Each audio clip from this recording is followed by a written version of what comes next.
এই শুকনো পাতাটিকে দেখুন, নিষ্প্রাণ হয়ে পড়েছে। কোনো একটা সময় এই পাতাটি একটা গাছের ডালে ছিল। সেই গাছ ওর লালন পালন করত।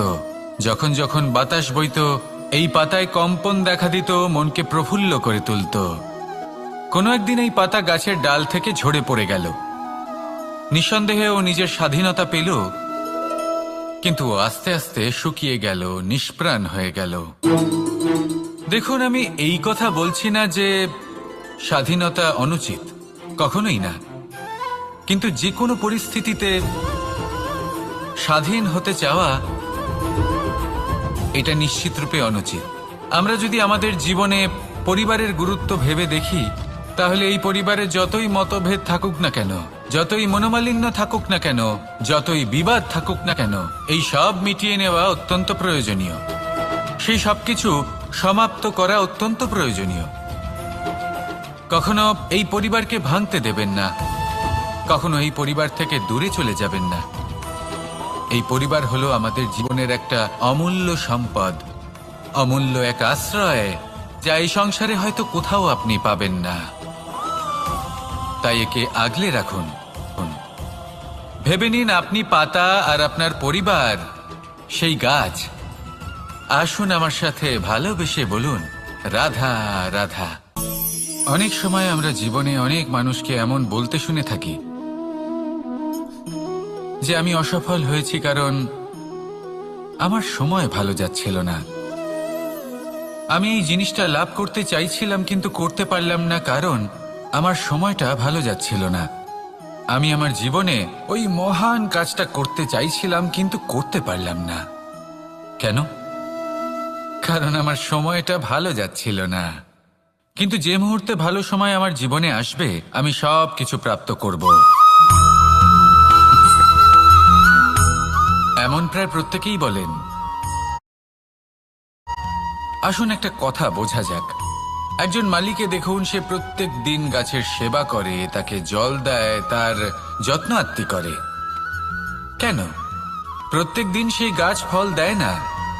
সঠিক সময় এলে তবেই সেই গাছ ফল দেয়, কিন্তু প্রত্যেক দিন মালি তার সেবা করে, তাকে যত্ন করে। শুধুমাত্র তখন করে না যখন সেই গাছ ফল দিতে সক্ষম। আর যদি মালি গাছের যত্ন প্রতিদিন না করে, তাহলে হয়তো সেই গাছ ফল দিতেই পারবে না। এটাই হলো আমাদের জন্য একটা শিক্ষা। যখন সময় আমাদের জন্য অপেক্ষা করে না, তখন আপনি সময়ের জন্য কেন অপেক্ষা করছেন? ভালো সময়ের জন্য অপেক্ষা করবেন না। ভালো এবং শুভ কর্ম দ্বারা ভালো সময়কে নিজের কাছে টেনে আনুন। নিরন্তর কর্ম করুন, পরিশ্রম করতে থাকুন। শুভ সময় আপনা থেকেই আপনার কাছে আসবে। আসুন আমার সাথে ভালোবেসে বলুন, রাধা রাধা। একে বালি বলুন, মাটি বলুন বা ধুলো বলুন, এ দিয়ে কত কিছু করা সম্ভব। এ দিয়ে আপনি নিজের বাসস্থান নির্মাণ করতে পারেন, প্রাচীর গড়ে তুলতে পারেন, অট্টালিকা নির্মাণ করতে পারেন। কিন্তু যদি এই বালিকে আপনি মুষ্টিবদ্ধ করে রাখতে চান, তাহলে তা হাত থেকে ফসকে যাবে। আপনি কখনোই একে মুষ্টিবদ্ধ করতে পারবেন না। এরকমই হয় আমাদের জীবন, আর এরকমই হয় সময়। এই মুষ্টিবদ্ধ করা বালির মতো। সময়কে আমরা বাধা দিতে পারবো না, আটকেও রাখতে পারবো না। এ হলো প্রবাহমান। জন্ম থেকে মৃত্যু পর্যন্ত এই যে সময়, তা খুবই সীমিত। আর এই সময় আমরা যেটাই করি তার দ্বারাই আমাদের মূল্য নির্ধারিত হয়। আর এই সংসার থেকে চলে যাওয়ার পরেও এই সংসার এই সব কর্মের জন্যই আমাদের মনে রাখে। তাই যদি আপনি এটা ভাবেন যে আজ যে কর্ম করার ছিল আমি না হয় কাল করে নেব, কাল আমার লক্ষ্যে পৌঁছানোর কথা ছিল আমি পরশু পৌঁছব, না, এই সময় খুব মূল্যবান, একে নষ্ট করবেন না। এই সময়কে সদ্ব্যবহার করুন, মহান হবার পথে অগ্রসর হন। একে যদি মুষ্টিবদ্ধ করে রাখার চেষ্টা করেন, এই সময় থেমে থাকবে না। আসুন আমার সাথে ভালোবেসে বলুন, রাধা রাধা। প্রশান্তি জড়িত নিদ্রা মানুষের জীবনের একটা অত্যন্ত গুরুত্বপূর্ণ সুখ এবং প্রয়োজনীয়তাও। দেখতে গেলে এই সংসারের প্রত্যেক পশু পাখি, প্রত্যেক জীব অবশ্যই নিদ্রা প্রাপ্ত করেন, কিন্তু মানুষ, যার মধ্যে বিচার বিবেচনা করার শক্তি অন্যদের থেকে অনেক বেশি, তার কিন্তু ঘুমের কিছু সমস্যা অবশ্যই হয়। কি বলেন, তাই তো? এবার এর কারণ কি? চিন্তা। এবার চিন্তা আমাদের সবার জীবনে আছে। আমরা সকলে জানি যে চিন্তা কখনো আমাদের সাহায্য করে না, তাও আমাদের জীবনে আছে। কেন? চিন্তার মাধ্যমে কি কখনো কোনো সমস্যার সমাধান হয়েছে? অর্থের চিন্তা করলে কি অর্থ লাভ হয়? ভবিষ্যতের চিন্তা করলে কি ভবিষ্যৎ ঠিক হয়ে যায়? স্বাস্থ্যের চিন্তা করলে কি স্বাস্থ্য নিজে থেকেই ঠিক হয়? হয় না। তাহলে এই সব কিছু থেকে আমাদের একটা ছোট্ট শিক্ষা অবশ্যই লাভ করা উচিত। আপনিও আপনার কাঁধ থেকে চিন্তার এই বোঝা নামিয়ে ফেলুন। আর এই সব ইচ্ছে একত্রিত হয়ে আমাদের মনে চিন্তা উৎপন্ন করে।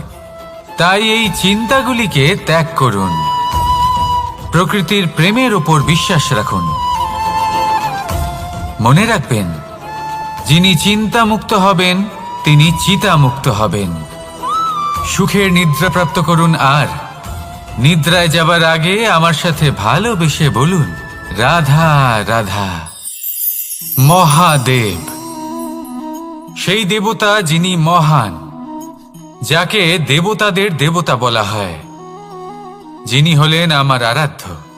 কখনো আপনার মনে এই প্রশ্ন এসেছে যে শিবকেই কেন মহাদেব বলা হয়, অন্য কোনো দেবতাকে কেন বলা হয় না? সেই কারণ মহাদেবের মধ্যে, ওনার মধ্যে এমন এক বিশেষ গুণ রয়েছে যা অন্য কারণ নেই। তা হলো নিঃস্বার্থ হয়ে মানুষের সেবা করা। যদি প্রয়োজন পড়ে, যদি সৃষ্টির পথে বিনাশের কালো মেঘ ছেয়ে থাকে, তখন নিজের প্রাণের চিন্তা না করে হলাহল পান করার জন্য প্রস্তুত থাকেন মহাদেব।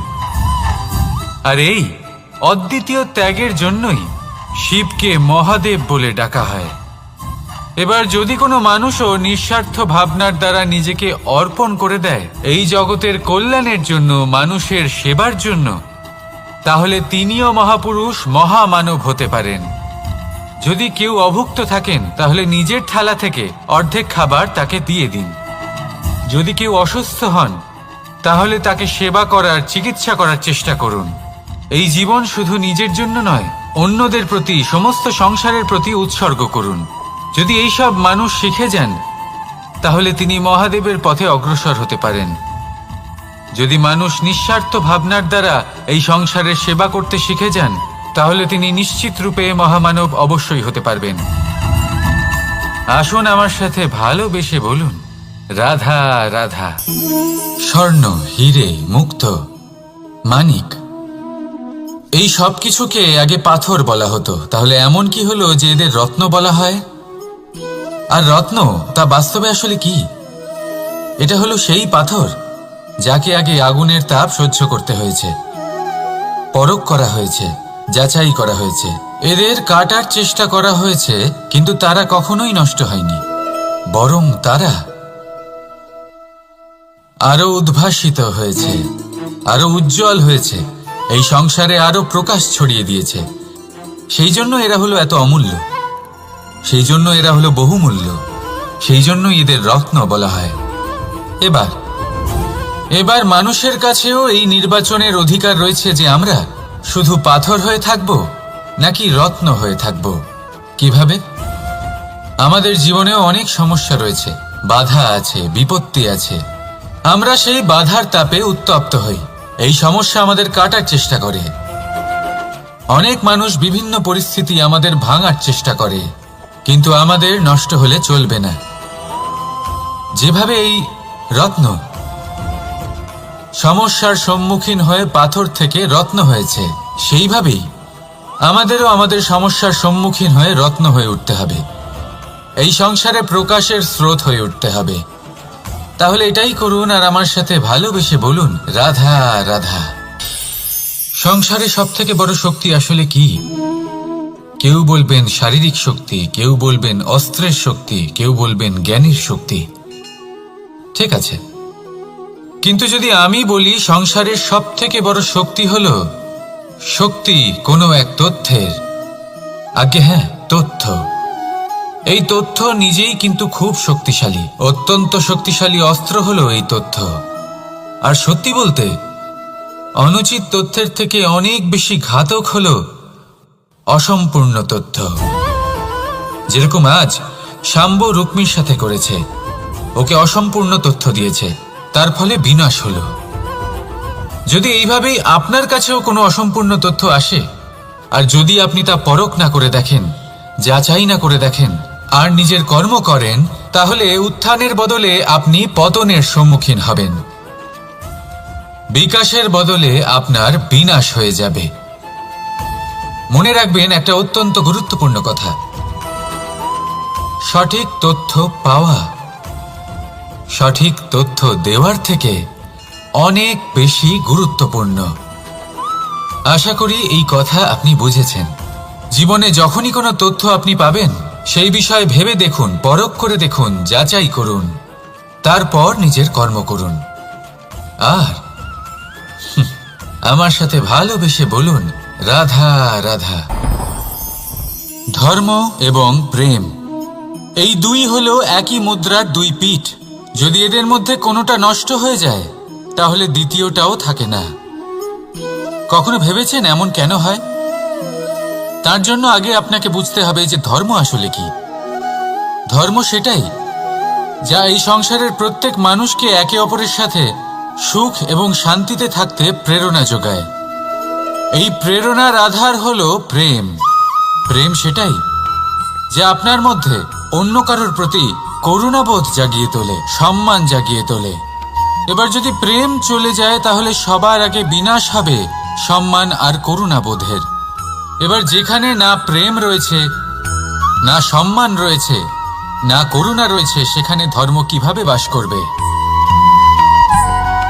অশুভ ইচ্ছে জাগ্রত হয়ে ওঠে, ক্রোধ জাগ্রত হয়ে ওঠে, অহংকার জাগ্রত হয়ে ওঠে, আর তারপর আরম্ভ হয় অধর্মের। তাই যা যা ভাবনা আপনার অন্তরে প্রবেশ করছে, করতে দিন, কিন্তু যাই হোক না কেন, এই প্রেমকে নিজের থেকে দূরে যেতে দেবেন না। এই প্রেমকে চিরকাল নিজের কাছে রাখুন, নিজের হৃদয়। আর এই প্রেম ভাব নিয়ে বলুন, রাধা রাধা। মানুষের জীবনে উন্নতি লাভ করার জন্য তিনটি স্তম্ভের প্রয়োজন হয়। প্রথম স্তম্ভ শিক্ষা। এই শিক্ষা আমাদের জ্ঞান প্রদান করে। দ্বিতীয় স্তম্ভ ব্যবসা, যার দ্বারা আমরা ধন উপার্জন করি। তৃতীয় স্তম্ভ হলো আমাদের ঈশ্বর, আমাদের ইষ্ট। এনার সাথে যদি আমরা জুড়ে থাকতে পারি, তাহলে এমন একটা মানসিক বল আপনি লাভ করবেন যেটা এই সংসারে আর কোথাও পাওয়া সম্ভব নয়। কিন্তু মানুষ অনেক সময় জীবনে এই তিনটি স্তম্ভ লাভ করা সত্ত্বেও সামনে অগ্রসর হতে পারেন না। তখনও জীবনে কঠিন পরিস্থিতি আসতেই থাকে। এমনটা ঠিক কেন হয়? কারণ সে জীবনে এই তিনটি স্তম্ভ লাভ করে নেয়, জীবনে প্রয়োগও করে, কিন্তু তার ভিতের কথা সে ভুলেই যায়। যেমন প্রথম স্তম্ভ অর্থাৎ শিক্ষা। এই শিক্ষার আধার হলো শুভ চেতনা। যদি অন্তরে শুভ চেতনা না থাকে, তাহলে এই শিক্ষার কোনো গুরুত্ব থাকে না। দ্বিতীয় স্তম্ভ ব্যবসা। পরিশ্রম করে উপার্জন করতে হবে, এই কথাটা আমরা সবাই জানি এবং সবাই চেষ্টাও করি। কিন্তু ব্যবসা করতে করতে আমরা এটা ভুলে যাই আমাদের ব্যবহার কেমন হয়ে পড়েছে। এই ব্যবহার যদি শুভ হয়, তাহলে আমাদের উপার্জন আস্তে আস্তে একটা স্থির জায়গায় এসে পৌঁছবে। এবং তৃতীয় স্তম্ভ আমাদের ভগবান। যদি ওনার স্মরণে আপনি যেতে চান, তাহলে তার পূর্বে নিজের মা বাবাকে সেবা করুন, তাদের যত্ন করুন, তাদেরকে ভালোবাসুন, কারণ ওনারাই হলেন এই সংসারে আপনার সব থেকে বড় ইষ্ট। তাহলে তিন স্তম্ভের সাথে সাথে তাদের আধারকেও নিজের জীবনে প্রাধান্য দিন। কোনো সমস্যা আসবে না, জীবনে একের পর এক উন্নতি করবেন এবং এই মন প্রসন্ন হয়ে বলবে, রাধা রাধা। সুখ, দুঃখ এবং শক্তি। এই তিন হলো এই সংসারের ত্রিদেবের মতো। আমাদের জীবনে যা কিছু ঘটছে এই তিনটির ভিত্তির উপরেই হচ্ছে। আসলে এই সংসারের একটা নিয়ম আছে, যখনই আপনি কিছু লাভ করেন এই সংসার আপনার পরীক্ষা নেয়। এটা জানার জন্য আপনার পরীক্ষা নেয় যে আপনি যা কিছুই লাভ করেছেন আপনি কি আদৌ সেটার যোগ্য কিনা। ঠিক সেইভাবেই এই সুখ, দুঃখ এবং শক্তি আপনার পরীক্ষা নিয়ে থাকে। যখন সুখ আসে তখন সে আপনার পরীক্ষা নেয় যে আপনার মধ্যে অহংবোধ জাগ্রত হয়নি তো। যদি অহংবোধ চলে আসে তাহলে সুখ সেখানেই সঙ্গ ত্যাগ করে। দুঃখ আপনার ধৈর্যের পরীক্ষা নিতে থাকে, আর যদি আপনার মধ্যে ধৈর্য না থাকে তাহলে এটা আপনাকে আরো বেশি দুঃখের গভীর অন্ধকারে ঠেলে দেবে। সেখানে শক্তি পরীক্ষা নেয় আপনার বিনম্রতার। যদি আপনি বিনম্র না হন তাহলে হয় এই শক্তি আপনার সঙ্গ ত্যাগ করবে, নয় এই শক্তি বিনম্রতার অভাবে আপনার পতনের কারণ হতে পারে। এই সংসারে যে কোনো ব্যক্তি যিনি এই পরীক্ষায় উত্তীর্ণ হয়ে থাকেন এই জীবনে তিনি সাফল্য লাভ করেন। আসুন আমার সাথে ভালোবেসে বলুন, রাধা রাধা। ভয়ের সাথে আমরা সবাই পরিচিত, কষ্টও আমরা সবাই পেয়েছি। কখনো কখনো আমরা অসুস্থ হয়ে পড়ি, আর এমন সময় হলে মাতার মমতা, কখনো বাবার স্নেহ, কখনো বন্ধুদের পাশে থাকার অনুভূতি আমাদের রোগ নিরাময়ে সাহায্য করে। কখনো যদি আমরা নিরাশ হয়ে পড়ি, তখন যদি আমাদের কোনো আপনজন আমাদের দুটো ভালো কথা বলে তখন আমাদের মনোবল বেড়ে যায়। ঠিক তেমন সংসারের এই রঙ্গমঞ্চে যদি আপনি পীড়িত অনুভব করেন, কিছু শুভ কথা আলোচনা করুন, কিছু স্তুতি গান করুন, কিছু মুহূর্তের জন্য হলেও নিজের ইষ্টদেবের কথা স্মরণ করুন আর প্রার্থনা করুন। সাহস বাড়বে, শক্তিও বৃদ্ধি পাবে এবং সামনে এগিয়ে চলার পথও দেখতে পাবেন। তখন এই মন প্রসন্ন হয়ে বলবে, রাধা রাধা। এই সংসারে কখনো কোনো ব্যক্তিকে তার বাইরের পোশাক দেখে বিচার করার চেষ্টা করবেন না, এটা খুব বড় ভুল করবেন। যেমন আমরা জীবনে অনেক সময় এমন করি, ধরুন কোথাও একটা গাছ দেখলাম, খুব বিশাল আকারের একটা গাছ যেটা মাটির থেকে অনেক উঁচুতে পৌঁছে গেছে, যার বিশাল শাখা আছে। সেগুলো দেখে আমরা ভাবি যে এই গাছে হয়তো কত সুস্বাদু ফল আছে, আমরা সেই গাছের পরিচর্যা করতে থাকি। আবার অন্যদিকে হলো একটি তৃণ যেটা মাটি থেকে কিছুটা উঁচুতে পৌঁছেছে, কিন্তু সেই তৃণর নিচে, মাটির নিচে অত্যন্ত সুস্বাদু ফল বা সবজি জন্ম নেয়, যা আমাদের স্বাস্থ্যের পক্ষে অত্যন্ত উপকারী।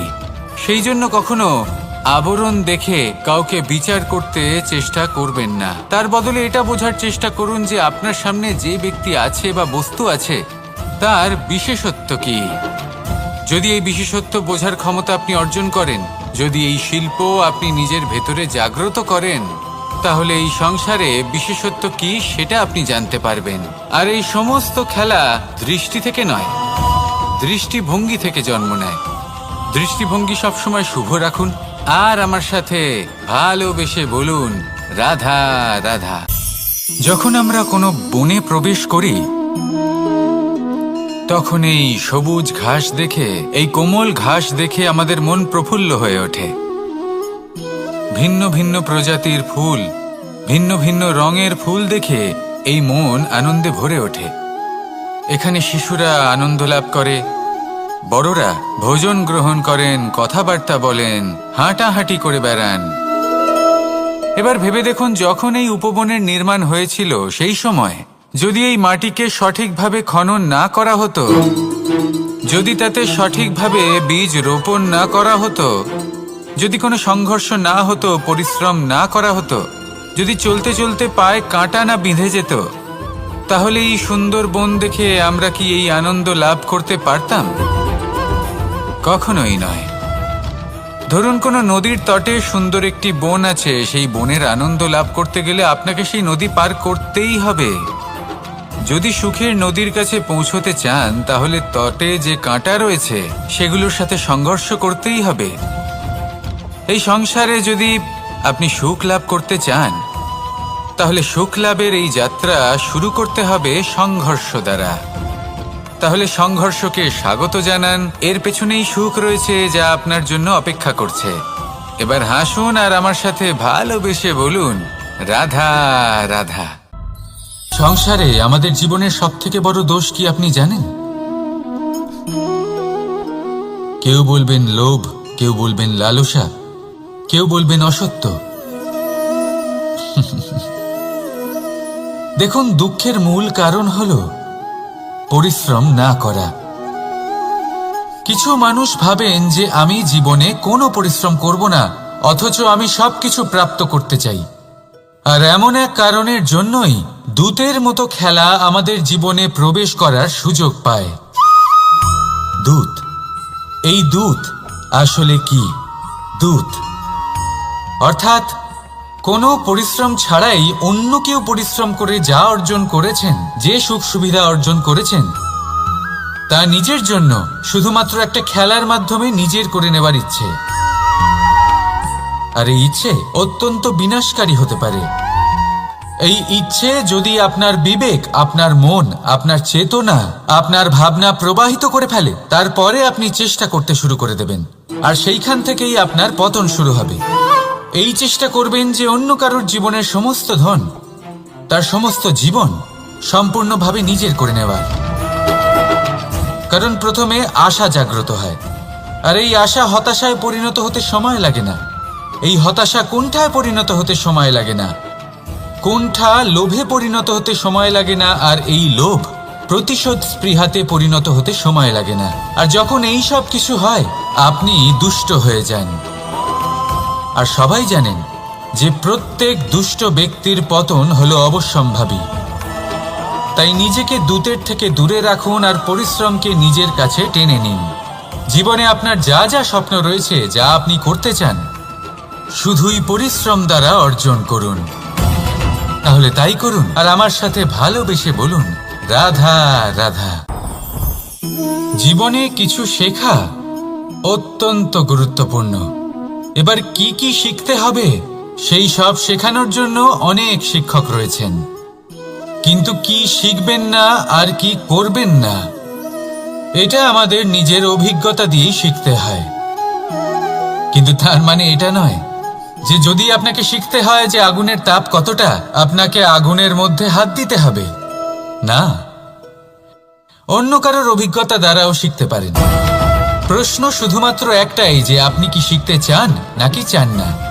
যদি আপনি এটাই ভাবেন যে আমি শুধুই নিজের অভিজ্ঞতা দ্বারাই শিখতে চাই, তাহলে জীবনকাল ছোট মনে হবে, অনেক কিছুই শিখতে পারবেন না। তাই নিজের সাথে সাথে বড়দের অভিজ্ঞতা দ্বারাও শেখা শুরু করে দিন। এই সংসারের অভিজ্ঞতা দ্বারা শিখতে শুরু করে দিন। আর এটা নিশ্চিত রূপে শেখা আবশ্যক যে কখন কি করবেন না, কোথায় থামতে হবে আর কোথায় থামবেন না। তাহলে আসুন আর আমার সাথে ভালোবেসে বলুন, রাধা রাধা। ভোজন। এবার ভোজন সংগ্রহ করার জন্য মানুষ কি না করেন, সবসময় চেষ্টা করতে থাকেন। ফসল উৎপাদনের জন্য অনেক পরিশ্রম করতে থাকেন, কিন্তু অনেক সময় অনেক পরিশ্রম করার পরেও ফসল ভালো উৎপাদন হয় না। এর কারণ কি? কারণ হলো এটাই যে আপনি পরিশ্রম হয়তো অনেক করেছেন, কিন্তু আপনার নজর তো সেই বীজের দিকে ছিলই না যা আপনি রোপণ করেছেন। সেই জন্য সবসময় কোনো বীজ রোপণ করার আগে তাকে পরখ করে দেখুন, তা অত্যন্ত আবশ্যক। আর সেইভাবেই যখনই কোনো কর্মের প্রশ্ন আসে, তাহলে সেখানে শুধুমাত্র পরিশ্রম যথেষ্ট নয়। সেই কাজের প্রতি আপনার কর্তব্য কি, আপনার উদ্দেশ্য কি, সেটা জানা হলো অত্যন্ত গুরুত্বপূর্ণ। তাই কর্ম করুন, কিন্তু সেই কর্মের প্রতি আপনার যা উদ্দেশ্য তার মাহাত্ম্য বুঝতে চেষ্টা করুন। তাহলে আসুন আমার সাথে ভালোবেসে বলুন, রাধা রাধা।